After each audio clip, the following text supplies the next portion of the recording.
Good morning. Today is day 29, I think. It's Wednesday. And today we're going to use that nose touch skill that we have been working on for yet another application. Again, as with everything, there are many, many ways you can teach things. I like to take pieces and parts of what my dogs know and when possible use those to transition into other skills because it gives me a good place to start. So today we're going to teach the dogs how to give a kiss. And not everybody will want to do this. Not everybody will be up for this, but you can modify it and do, a variation of this that might work for your household or what you might want. My guys are all therapy dogs. So I work very, very hard to keep their noses and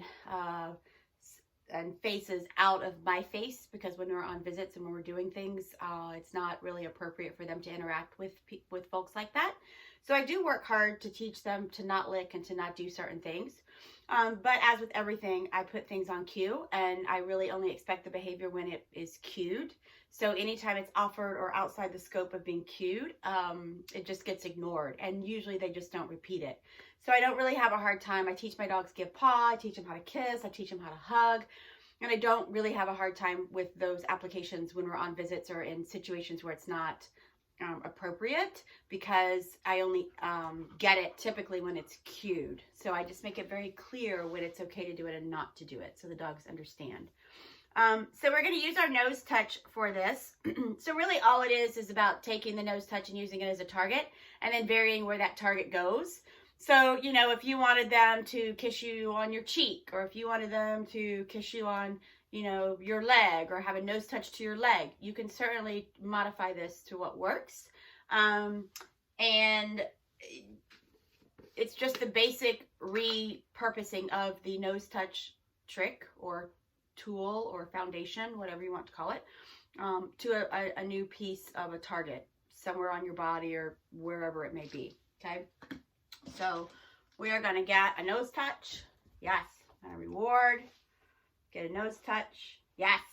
See how he kind of missed and I just waited for him to be right. So ultimately, I'm going to get him to kiss up here. He tends to smack you right in the mouth and he tends to smack you a little bit hard. He gets a little overzealous. So be wary of that. I also know with him, if I ask for more than one kiss, I'm definitely going to get nose punched the second time. So you got to know your dogs and know what to expect. So I'm just going to start, yes, moving that hand. Yes.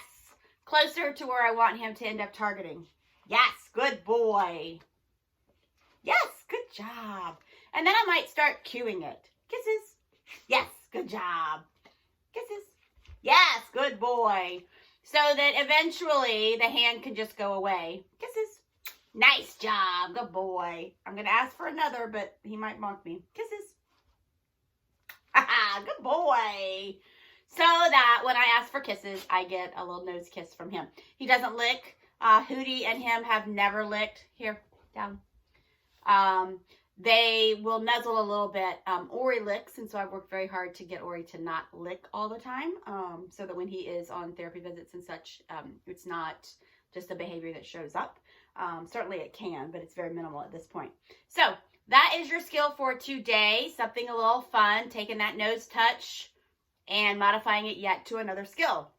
I think when we first talked about nose touch, I said that we'll be using it in several applications. So hopefully this has given you some ideas of how you can take that little targeting tool and turn it into something more or something different based upon what you might be interested in pursuing. So hopefully that helps, and hopefully that's a nice, fun skill for you guys today.